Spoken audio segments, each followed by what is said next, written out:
So let's begin. I remember that you told me stories about your enlightenment, which was very, very interesting to me.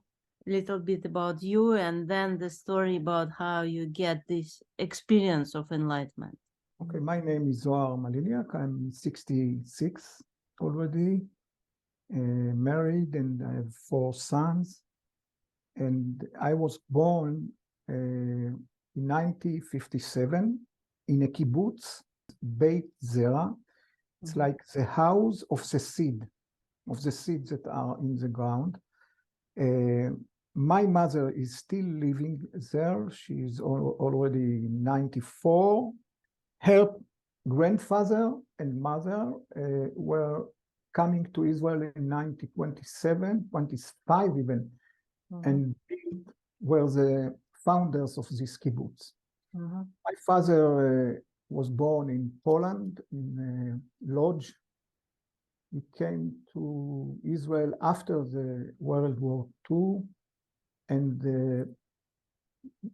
got into the kibbutz with Shomer HaTzair, it is a youth movement.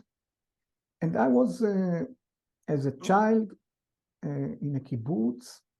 Since I was very young, I think, searching for something.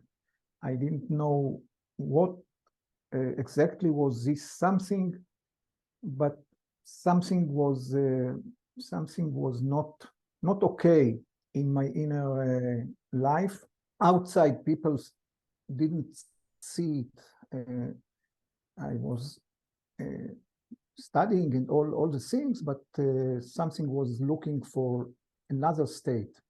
I read books, but not books of search, of self-research. I didn't meet, maybe Hermann Hesse, Siddhartha, or something like this. But now when I was in the army, it was something like 76 till the 80s. I was in a special parachuters. It was a very special unit that has very hard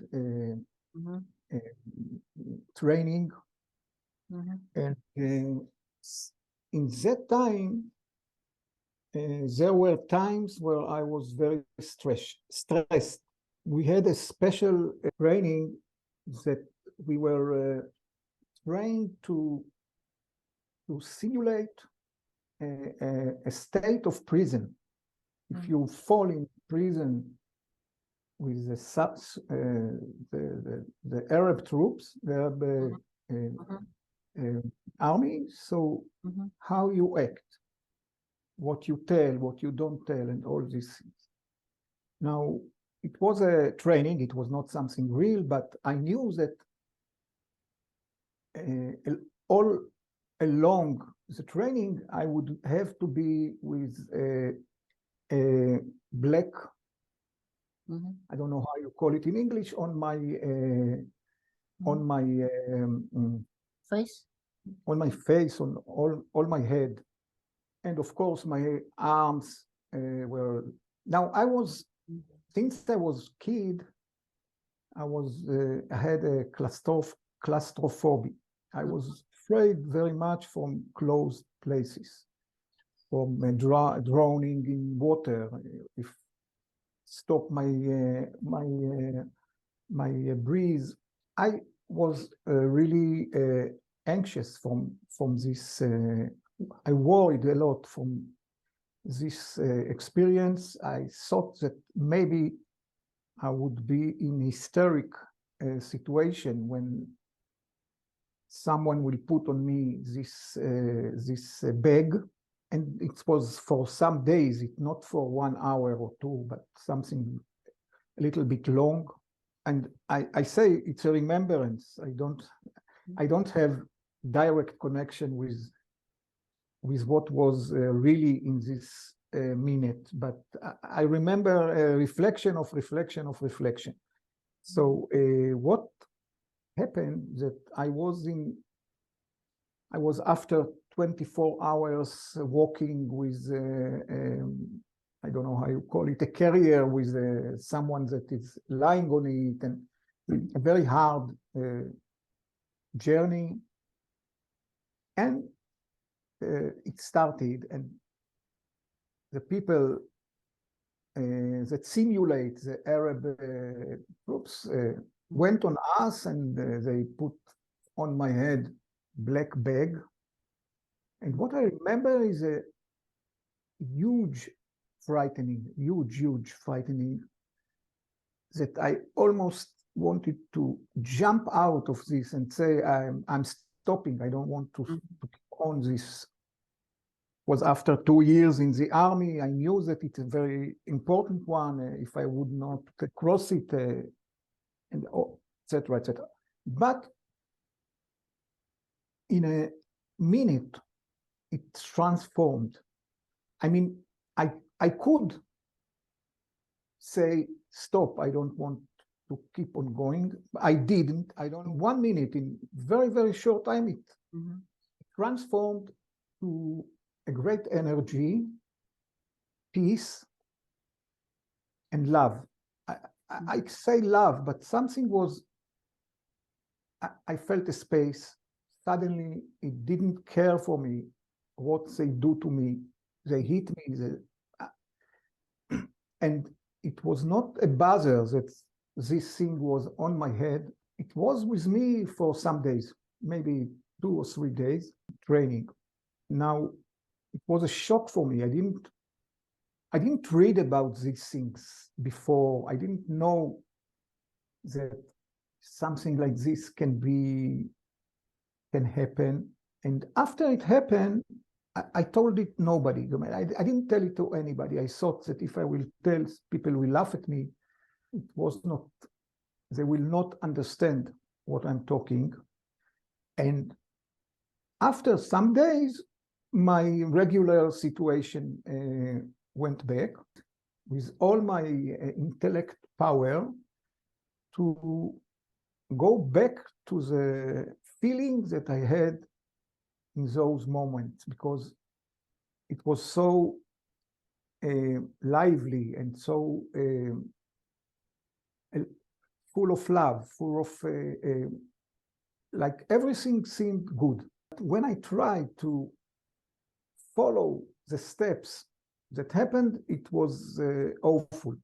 It became a disaster, because I couldn't bring it back to me by my thoughts or by my words, and it just became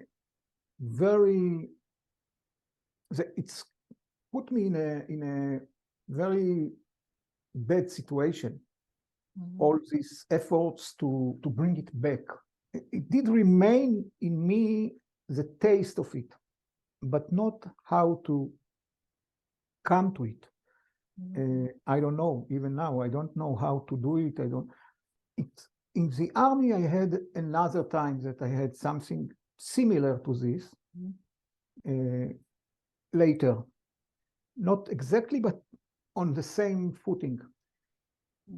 And I remember that after I finished the army, I could say to myself that I am looking for something like this. I understood partly that I cannot get it by my intellect force. It is not, it's something that happened. It's a kind of quantum flash. It's something that all your being is changed, but not by planning, or not but by that you say to yourself 1, 2, 3, 4. After I finished my army, I started to look for something like this. I was in all kinds of places. It was in the 80s.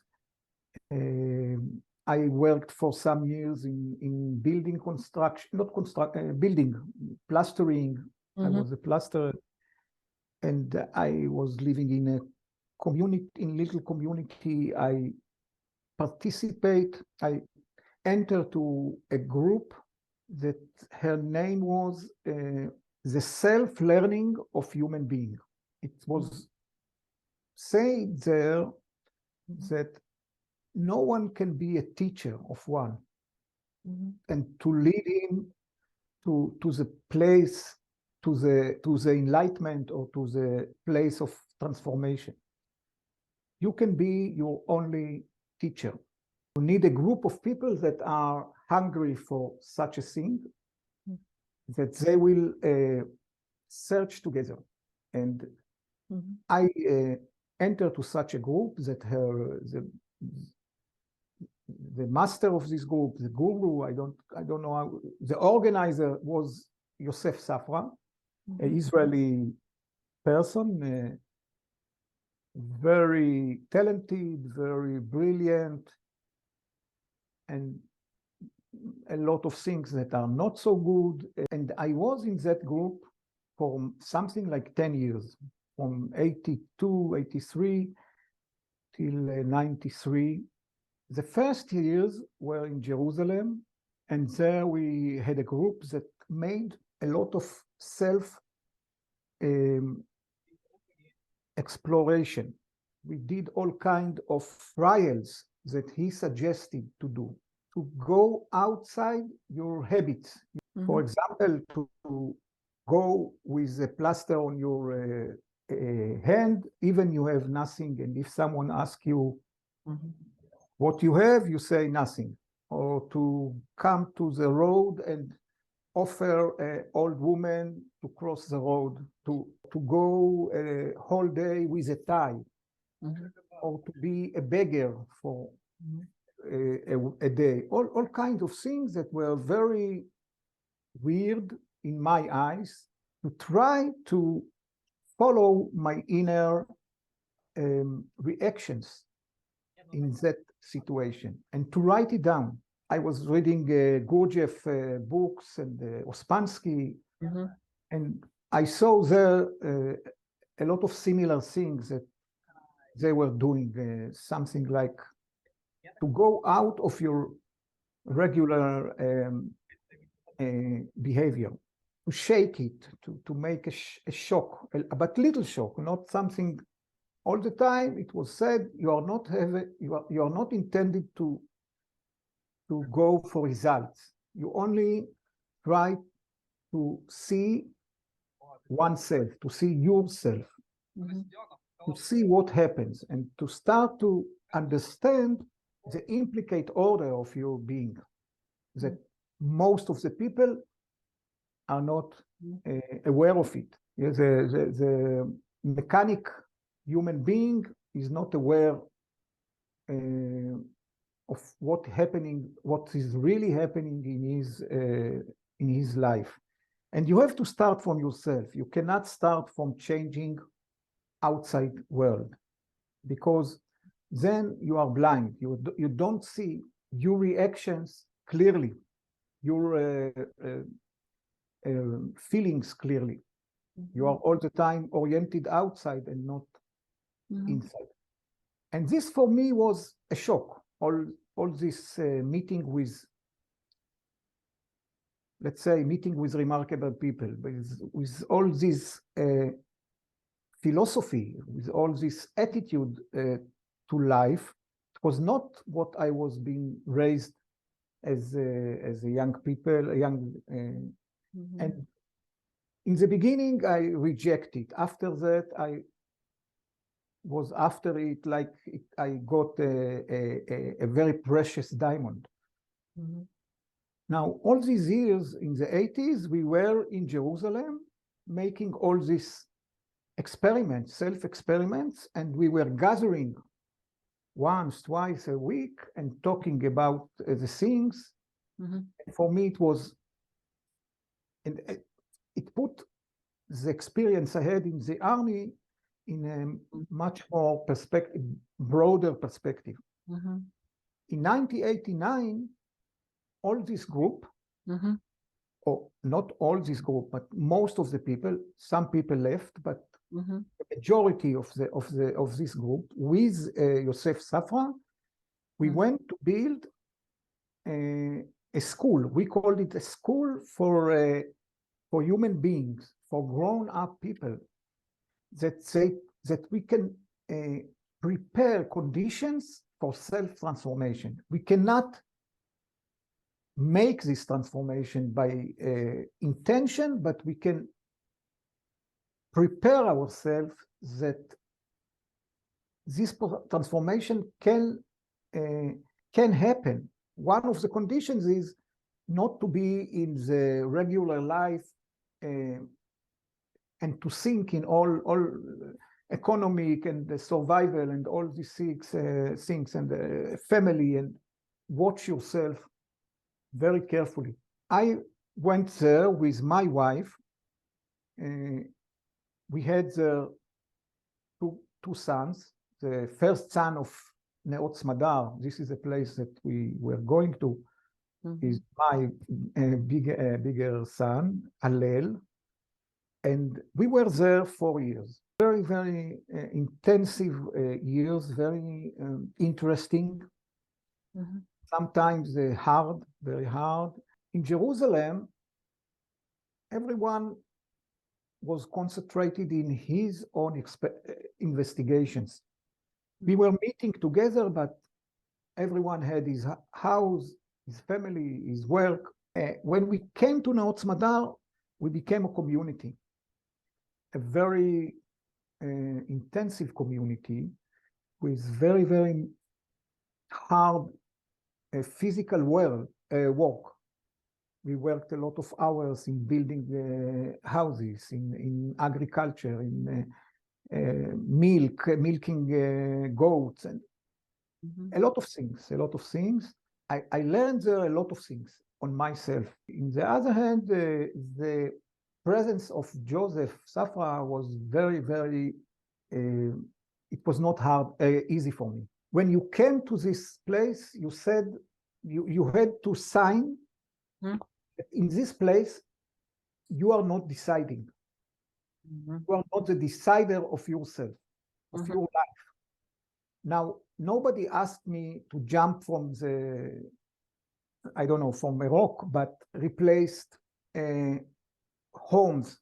In the beginning, men and women were sleeping separately, even if you were married. I was married, I had a son, but I was not living with my wife in the same house. She was living with other women. I was living with other men. After that, we were living together, the family, but with other family in the same house. Every half a year, we were transforming an apartment. All these things were for meet you with something that is not usual, is not in the dining room, no talking. Most of the time, everybody was silent. When you meet someone, you are not starting to gossip. And we worked a lot. Everything in the kibbutz we did by ourselves. Carpentry, building, vegetables, fruits, dates, everything we did together, and a lot of people, all the kibbutz coming to make cement. And there were very precious moments there of cooperation, of feeling that there is one spirit that is guiding the whole place. And there were moments for me of a very hard times when I thought I felt the claustrophobia I told you before. I cannot decide. There is one man that is deciding everything, even the food that we eat. I was there 4 years. It's a long time. I didn't think in the beginning that all my life I will be in conditions of school, of self-learning. And one moment, without any preparation, I didn't know even myself, I stood up in a meeting and said, I'm I'm not going on with this school. It was a great shock for a lot of people. My wife didn't know that I will say it. I didn't know that I will say it. But I didn't go back. I felt that I cannot anymore go after this man, this guru, this master, and I cannot anymore say I'm not deciding my life. I felt the need to think by myself. I was studying physics and mathematics in Jerusalem, in the Hebrew University. I finished my BA and I started my master. I wanted to keep on studying. I didn't want to work from early in the morning till late at night in the building of there was a building of it's called Bet Omanuyot, the house of crafts, of art, that they started to build, and it took, that I know now, I didn't know it then, but it took more than 12 years to build it. And I felt, I know that I'm one of the best builders there because I had an experience from before. I don't want it. I felt that I want something open, more from my perspective and all this. And I stayed there for half a year and was not part of the spiritual organization. I was working in a other place, and after half a year, my wife decided that she doesn't want to stay there either. And after 3 days, we were not there anymore. We had 2 sons, and since then, I was in a connection with Neot Smaдар a long time. My 2 brothers, one brother and one sister were there. They left after that, but a lot of years I came there at least twice a year, for a week, for 2 weeks. I appreciated very much what was happening there, but I had a lot of rejection for the power of Yosef. I finished my master in physics. I was studying to be a manager of high school, and for 10 years I was a manager of 2 high schools, and after that I taught mathematics and physics. How do you see, as you will reflect on Neot Smaдар, because you were in the beginning, so does this school reached the purposes or intention which was in the beginning? It's a very interesting question for me. When we came there, what I thought was our purpose, I don't know if everybody there would agree of what I'm talking, was to over self-transformation and to go out of our mechanic perception to another perception. As Gurdjieff wrote, from one river to from one river to another river, that is a river of something much more united and not self-egocentric. This didn't happen. I know it because I come there a lot of times. I was there. I see people that were there, and after that left, even after 20 years, they are not outstanding people. They are not they are not remarkable people like Gurdjieff was talking. But Neot Smaдар, I think, is a very good example for a human community that is cooperating with very few egocentric feelings. Mhm. They can do things together, no matter who is leading the doing. Now, Yosef, the guru, the man that was in charge, is not there for almost 20 years, maybe 20 years. Mhm. And even though he is not there, the place is running very well without him, without someone that replaced him. Like in the Gurdjieff groups, after he died, there was Madame de Salzman. And after she died, there was her son, or I don't know, all kinds of big people.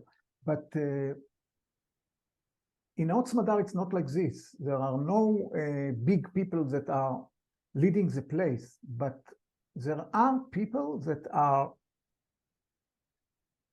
willing to hear, willing to be present, sometimes not, but sometimes yes, and to do things together in a very extraordinary way. I think that in Israel, I didn't met a community like Neot Smader, that the relationships between most of the people are so good, so less, very few gossip, very few bad feelings.